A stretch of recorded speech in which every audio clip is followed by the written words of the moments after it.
Do you know many people are having trouble with enabling virtualization on their laptops? Don't worry. In this video, we'll show you how you do this. Let's start. Step 1. Power off laptop. Power off your HP ProBook 6450b completely before starting the setup. Step 2. Access Startup menu.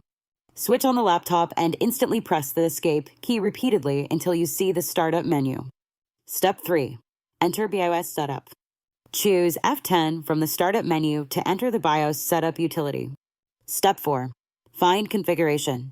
Navigate to the System Configuration using the arrow keys. Step 5. Enable Virtualization. Select Virtualization Technology, press Enter to enable it, and save changes by pressing F10. With this guide, you should now be able to enable virtualization on your HP ProBook 6450b. Still need help? Visit our website for the complete manual. There you will also find questions and answers from other HP users. Did you find this video helpful? By subscribing, you help us continue to answer users' questions. So, subscribe to our channel. Thanks for watching and see you in the next video.